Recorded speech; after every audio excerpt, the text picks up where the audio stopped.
Salam sejahtera Malaysia, denyut nadi suara rakyat bergema di channel ini. Jangan lupa tekan butang subscribe, like dan share. Malaysia kita punya, cintai Malaysiaku, kita jaga kita.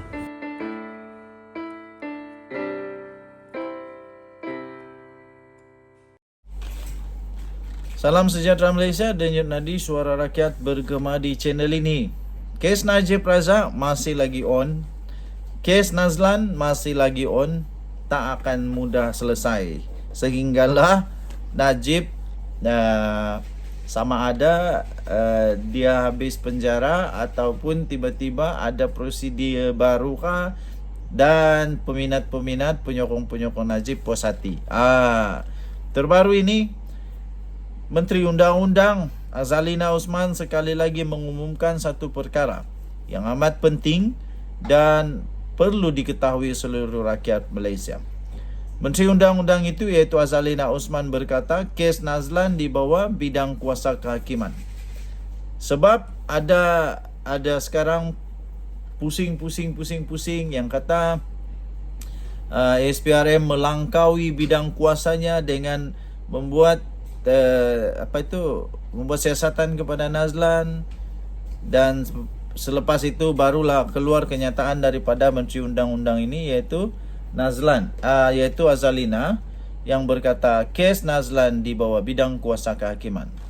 Walaupun siasatan SPRM terhadap Hakim Muhammad Nazlan Ghazali, Menteri Jabatan Perdana Menteri, iaitu untuk Undang-Undang dan Pembaharuan Institusi, iaitu Azalina Osman Said beliau menegaskan semula bahawa pendirian kerajaan, bahawa perkara itu adalah di bawah kuasa badan kehakiman.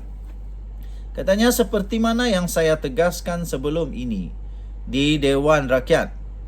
Apa-apa perkara yang berkaitan ini adalah di bawah bidang kuasa badan kehakiman. Tambahnya, kerajaan sentiasa menghormati dan terus berpegang kepada prinsip doktrin pengasingan kuasa. Katanya dalam satu kenyataan pada malam tadi. Tambahnya lagi, ia selaras dengan fasal-fasal 3 dan 3A di bawah perkara 125 Perlembagaan Persekutuan. Dalam surat yang bertarikh 20 Mac, Azalina memberitahu Peguam Najib Razak iaitu Muhammad Syafiee Abdullah bahawa jawapan kepada soalannya berhubung siasatan SPRM ke atas Nazlan adalah afirmatif. Nazlan adalah Hakim Mahkamah Tinggi pada tahun 2020 yang telah pun mensabitkan kesalahan Najib dan menjatuhkan hukuman penjara 12 tahun dan 210 juta ringgit Malaysia denda kerana rasuah, salah guna kuasa dan pengubahan wang haram yang berhubung dengan kes SRC International. Keputusan itu telah dikekalkan di bawah Mahkamah Rayuan dan Mahkamah Persekutuan. Menurut sumber yang mengetahui perkara itu, Syafiee telah pun menulis surat kepada Azalina memintanya untuk mengesahkan sama ada SPRM mendapati Nazlan mempunyai konflik kepentingan ketika beliau mempengerusikan kes SRC International. Dia juga ingin tahu sama ada SPRM mendapati Nazlan telah melanggar kod etika hakim.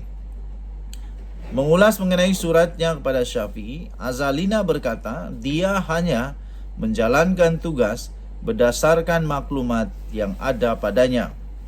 Tambahnya, jawapan balas saya kepada surat Tuan Syafiee & Co adalah selaras dengan jawapan saya di Dewan Rakyat serta fakta yang saya sedia maklum berkenaan perkara ini dan melaksanakan tanggungjawab saya selaku anggota pentadbiran kepada Parlimen, tambahnya.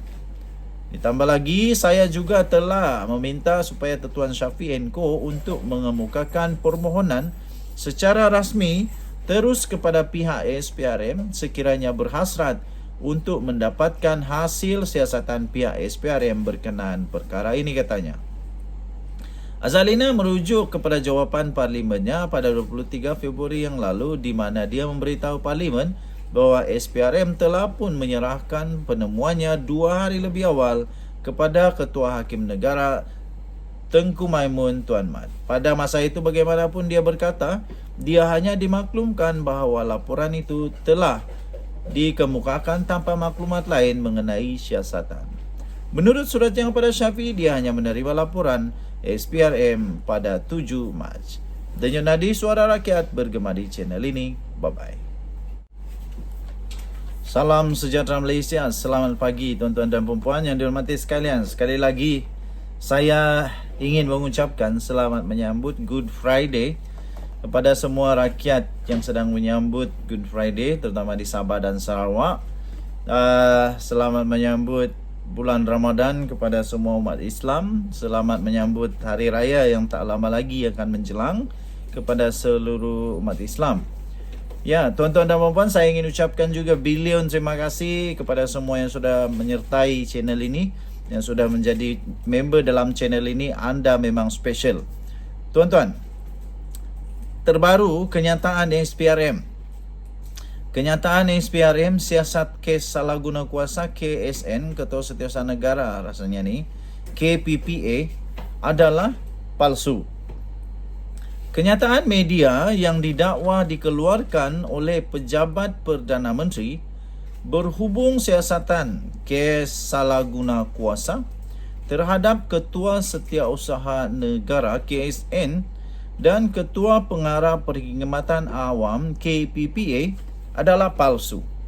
Jabatan Perdana Menteri JPM menerusi penafian yang dimuat naik di laman Facebook rasmi pada hari ini memaklumkan pejabat Perdana Menteri tidak pernah mengeluarkan sebarang kenyataan seperti yang telah ditularkan menerusi media sosial. Katanya tindakan mengeluarkan kenyataan tersebut ternyata berniat jahat dan mengelirukan rakyat. Tambahnya lagi, orang ramai diminta untuk tidak menyebarkan atau berkongsi sebarang maklumat yang tidak pasti atau palsu menurut JPM. Terdahulu, kenyataan palsu yang bertarikh 6 April itu kononnya memaparkan dakwaan kononnya Suruhanjaya Pencegahan Rasuah Malaysia SPRM akan menjalankan siasatan dengan kadar segera terhadap kes salah guna kuasa yang melibatkan perkhidmatan Ketua Setiausaha Negara KSN dan KPPA. Okey, tuan-tuan dan puan-puan yang dihormati sekalian, saya sebagai admin The Twin TV ingin menasihatkan seluruh rakyat Malaysia supaya jangan sewenang-wenangnya menggunakan laman sosial, laman media dengan mengongsikan perkara-perkara yang tak betul. Nanti itu akan menjadi masalah kepada diri sendiri dan keluarga, terutamanya yang berkenaan dengan SPRM, lepas berkenaan dengan petugas-petugas, penguasa-penguasa, pemimpin-pemimpin, terutamanya dalam kes-kes seperti ini.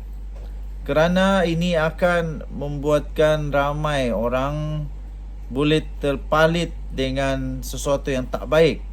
Dan itu akan memberikan dorongan kepada orang tersebut untuk mengambil tindakan undang-undang. Nanti daripada tak ada masalah, jadi masalah besar. Jadi terbaru ini disahkan bahawa kenyataan kononnya SPRM, siasat kes salah guna kuasa Ketua Setiausaha Negara dan daripada Ketua Pengarah Perkhidmatan Awam KPPA disahkan itu adalah palsu dan tak berasas.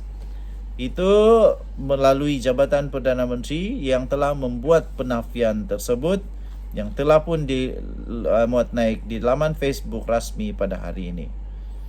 Tuan-tuan dan puan-puan, denyut nadi suara rakyat bergema di channel ini. Bye-bye.